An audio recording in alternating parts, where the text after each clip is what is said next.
Hey everybody, welcome to Why We Love Horror. And in honor of our 80th episode, Abby and Aaron decided to leave the country. And so I went and found the a title holder in Why We Love Horror trivia. So to keep the trivia world, to keep this Why We Love Horror tradition alive, I have one half of the team's champions, the Godfather himself, Jake Meltzer. How you doing today, Jake?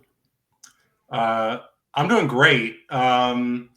Yeah, I was honored that you would ask me to do this. I know based on your merit system that made your decision very narrow, but I'm happy to be able to do this.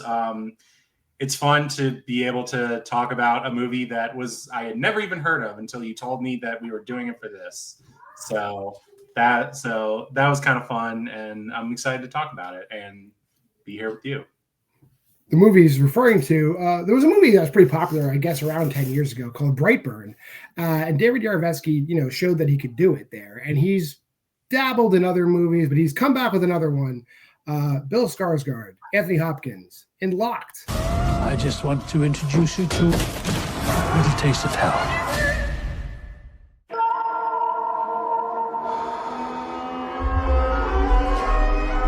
It's Eddie. Could you spot me some cash? Oh. Yeah, I'm having a rough day, too. There you go.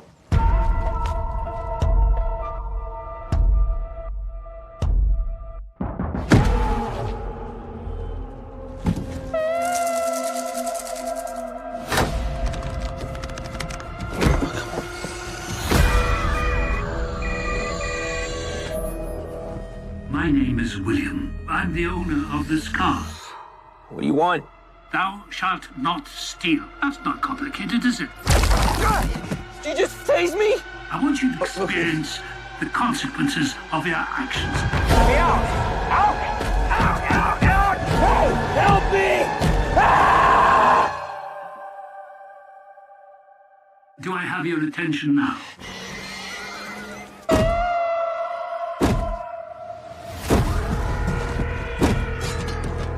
I've invested a lot of time and money into this project.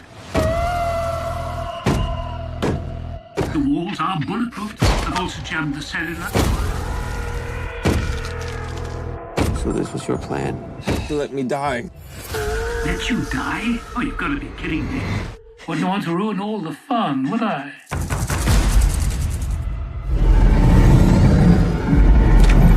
Just tell me what you want.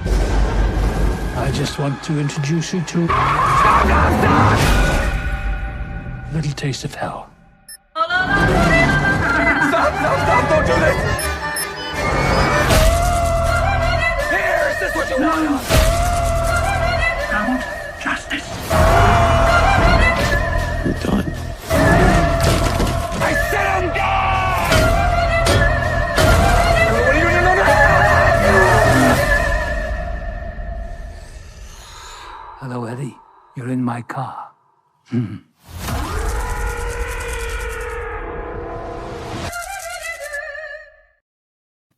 that's the very long trailer for Locked. Initial thoughts, Jake? Yeah, so coming into this, like I said, I didn't really know what it was about until you told me about this movie a few days ago when you told me to host this. I didn't even really watch the trailer because I was like, I might as well just go in semi-cold. I looked up what the original version, because this is a remake. This is of an Argentinian movie. More on Argentinian horror later. But so I knew very little about this going in. I had no expectations. I was just like, we'll see what happens. They were pretty low. I have seen Brightburn, this director's previous movie. Was not a huge fan of it. Loved the concept, making a superhero horror movie. Loved that idea. I just don't think the execution was all the way there. So my expectations didn't really have any. And coming into this, I didn't love it. I certainly have some questions about some of the plot mechanics of this movie, but I'm not going to lie and say I wasn't entertained. I definitely was. And I think a lot of that comes down to Bill Skarsgård. Obviously, he's on a bit of a heater right now. Yeah. really in the horror space. So a real nice get for the 12 different production studios that were involved in this movie, apparently. I don't know if that's the actual number. It sure seemed like a high number. There were a lot of a lot of the cutaways in the very beginning. Credits.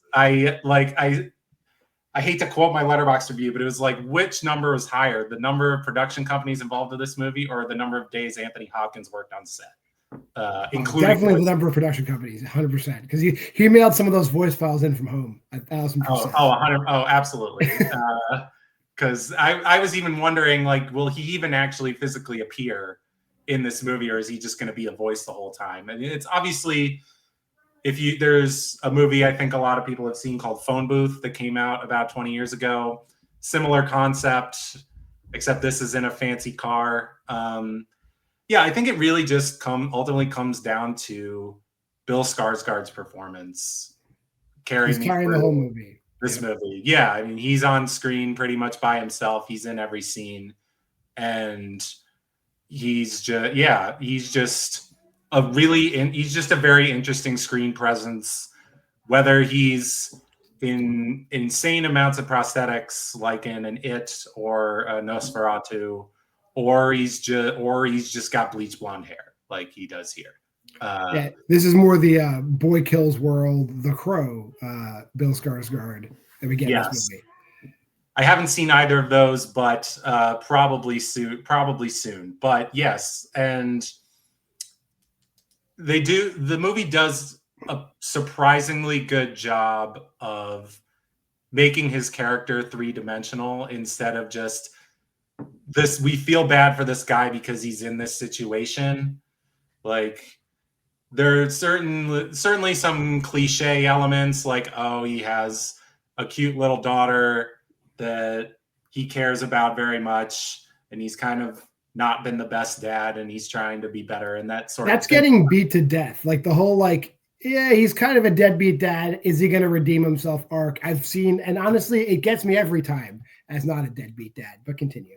Yeah, I think maybe that's why it maybe worked on me a little bit, because I'm not a dad in any way, deadbeat or otherwise, yet.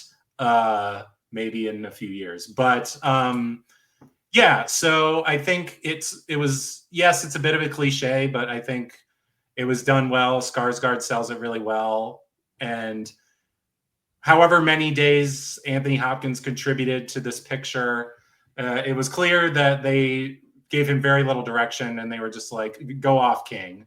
Because exactly, yes. He really goes for like crazy Anthony, like not even like Hannibal Lecter, like almost even more unhinged, because at least Lecter is more so as a Lecter has like a framework that he works within. This guy, I would say, and I'm going to throw up spoilers to say this.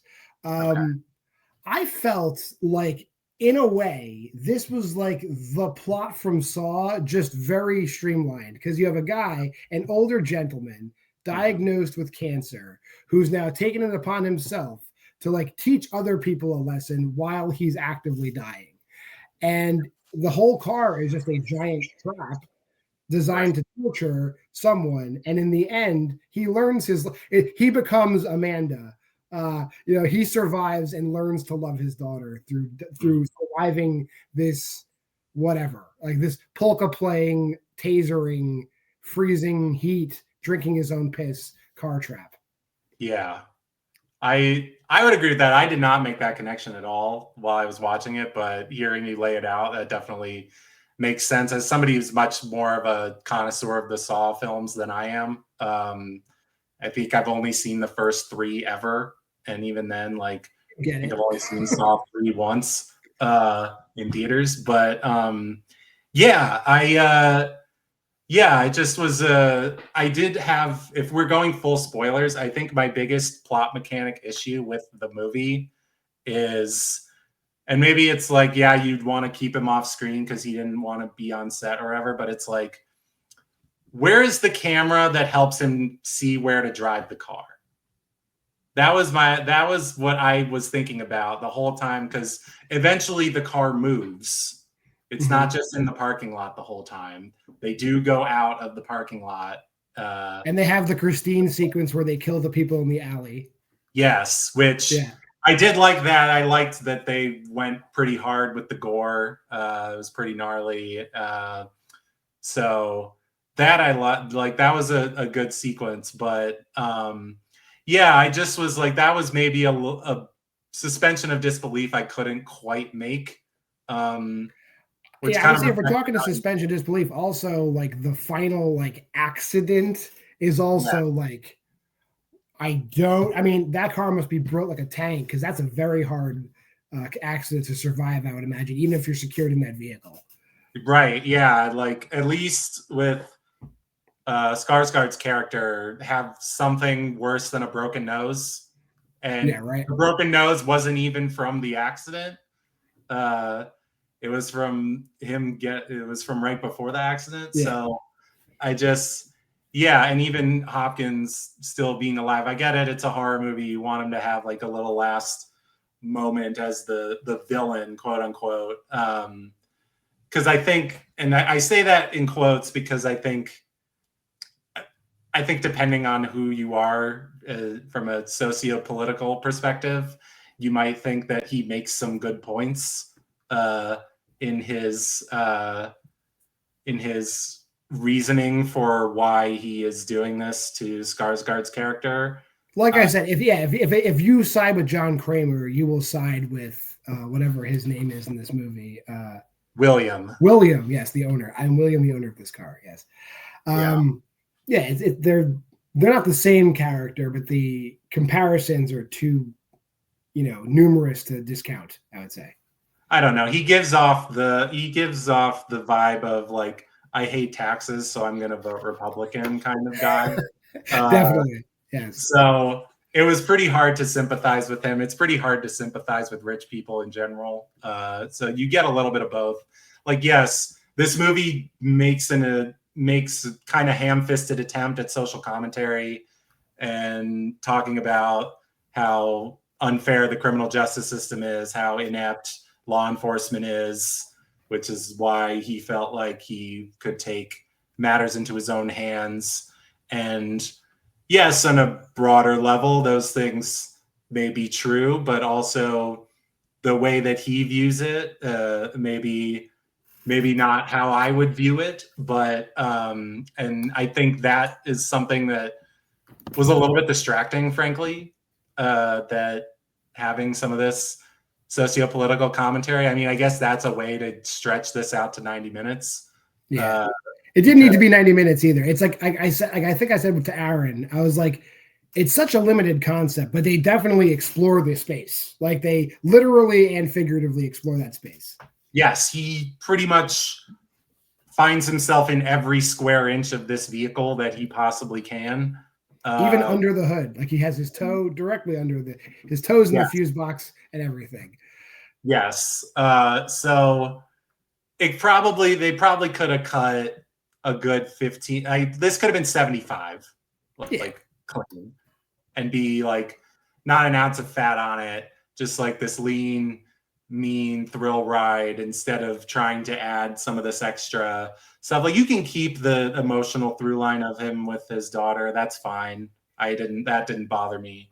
But you can eliminate the whole lottery scratch off sequence. And yeah. You could maybe cut some of the beginning too, where he's just getting cursed out by the mechanics. It's like we don't need to harp on how mean these dudes are. Most mechanics, in my experience, are not like that. But maybe wherever it was kind of hard to determine where they were. I assume it was like the Portland or Seattle. It felt like. Yeah, those were the two I was thinking of. As someone who's been to one of those places within the last year, I wanted to say Portland, but definitely Pacific Northwest vibes. You especially get that once they do leave the parking lot and get out of the city, and based on how much rain there is. But who knows? It was probably shot in like Serbia or something. Yeah, definitely. I could absolutely see it being shot somewhere in Eastern Europe to save money on on the production with all these 12 companies trying to nickel and dime it. And it's like, we're gonna blow our money on these 2 actors and get like a souped up Lincoln Navigator and just put graphics in it. Make it a Dolus, whatever that is. Yeah, make it a Dolus. Yeah, I was like, in my head, I was like, oh, is that real? This might come up as a trivia question down the line. I got to remember the brand of the car. Yes, especially in Why We Love Horror trivia. Yes, 100%. That is I will be shocked if that's not a question directed at me or somebody else. We shall see. But I think we've explored the space enough. We're going to move on to rating this movie now. So let me pull up my ratings. I feel we're in the same neighborhood rating-wise because I have the same gripes you do. So where did you land on this movie, Jake? If we're going out of 5 stars, I gave it a 3 because I was reasonably entertained. I'm a big fan of Bill Skarsgård in general. I think he does really great work here carrying this movie. Anthony Hopkins is having fun no matter how much time he devoted to it. I just think that some of the plot mechanics I didn't love. The movie was a little bit long, even though it was only 90 minutes. Didn't love the social commentary. But overall, I think this is, I would say you don't need to see this movie in a theater to enjoy it. I think this is like a perfect, you're home and it's on a rainy day and you want to put on like a thriller. This would be, I think, a perfectly acceptable option for you to throw on and just kind of sit back and enjoy the ride. Yeah, I think you mentioning Phone Booth and other movies where like some random person is just put upon in a small space. It is that movie. And seeing in the trailer that it's produced by Sam Raimi, I kind of get that feel too, just with some of the choices of how it was shot. But I don't think he had too much. I don't think his hands were too much in it, but I think David Yarovesky was like, let me throw Sam some bones and shoot some weird angles and stuff in the movie. Yeah. I'm just a little higher. Maybe it's just because like, I'm a sucker for little girls in distress, I guess. 3.5 for me, but I definitely was debating 3.5. I do agree. Skarsgård is going nuts. Like he's giving it his all, but it's not overboard. He's definitely just like a loser in a bad situation, and he runs the gamut of what a loser in a bad situation would do. I also agree Hopkins got zero direction. Just like, here's your character, go for it. That'll do it for that. But every week, and Jake joined us this week, we're doing the Why We Love Horror Challenge. So we're going to go into that.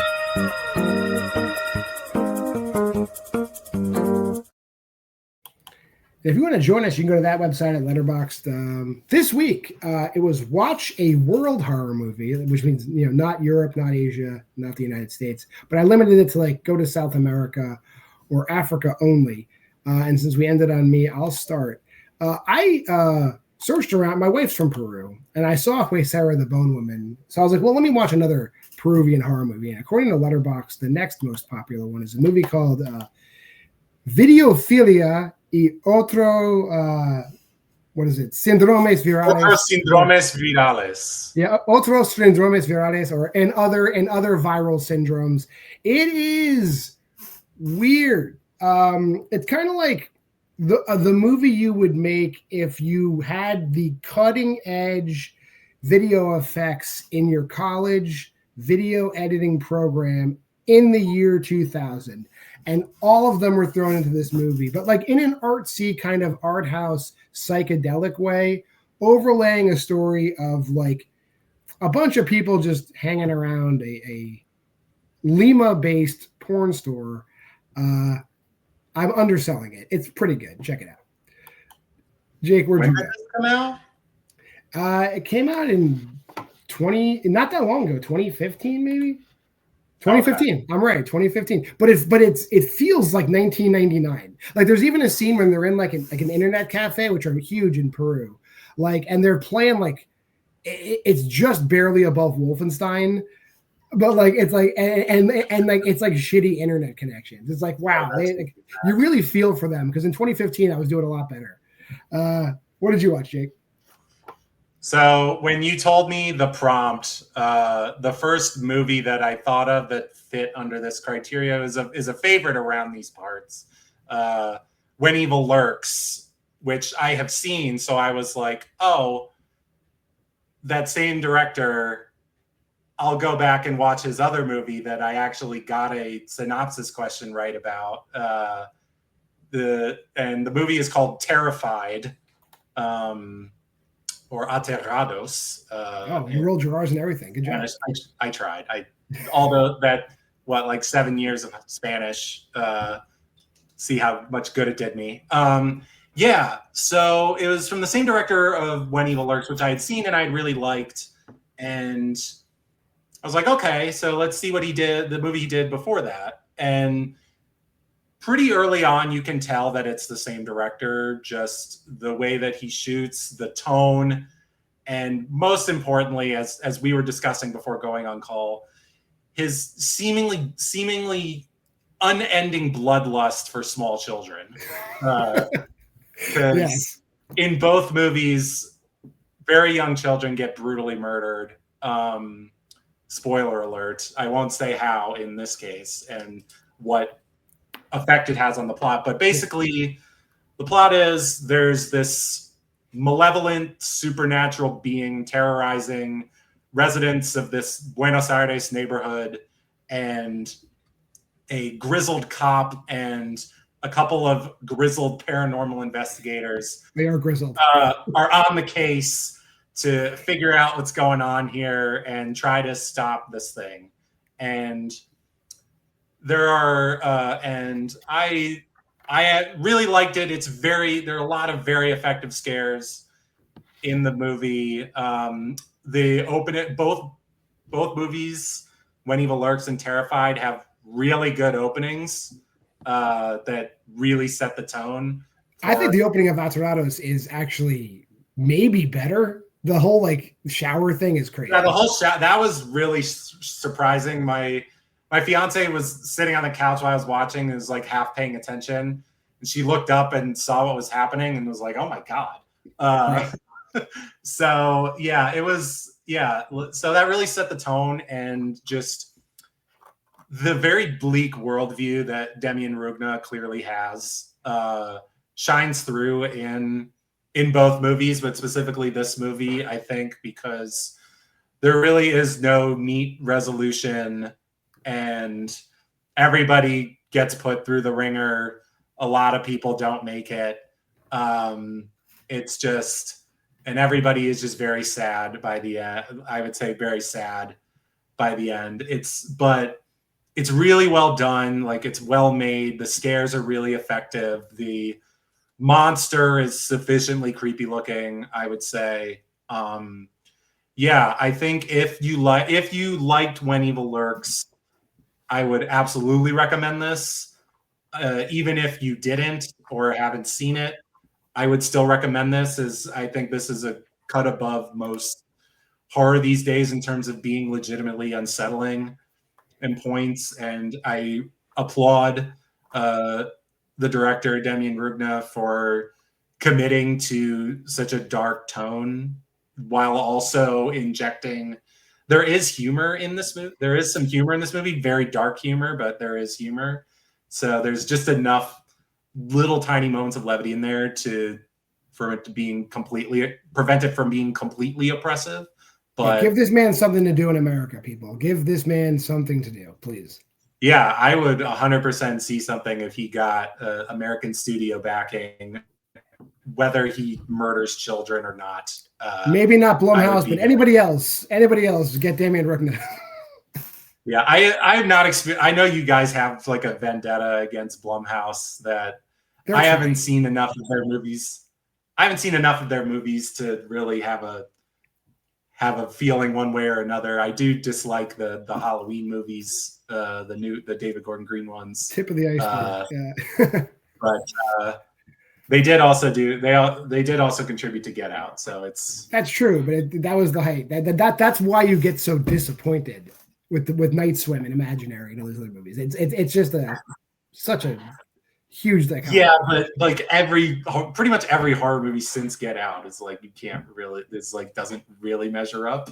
I mean, there are some great ones, but it's like that's kind of a different level. Fair enough, and maybe a debate for another day, as we are gonna put a close to this. But don't, if you like Jake, he's gonna be back next week because they're gone for a while. So we're covering Death of a Unicorn next week, which I think is gonna be a banger. Fingers crossed. And there's a lot of other horror movies coming out. And like, for example, like Ash is coming out this week. Surprise, there's gonna be a special edition. Woman in the Yard coming out next week. Surprise, there's gonna be another special edition. So we're covering everything. Don't think we're missing out. But if you made this far in the video, like, comment, subscribe, and share. Go to the Facebook group at Why We Love Horror. I'll throw up the Letterboxd challenge one more time. Go there, do that. Schedule here is always the same. Sunday, my daughter does Why Liv Loves Horror. This weekend, I think she's going to watch Paranorman. That's what she's doing. She's going to watch Paranorman. She's going to cover Paranorman. Monday, it's Versus. Will and I do a show that you don't watch. That's cool. Thursday, you're watching it. That's Why We Love Horror. And then Why We Love Horror Trivia. 2 episodes every week. We love it when you stop by. And we'll see you next time here on Why We Love Horror.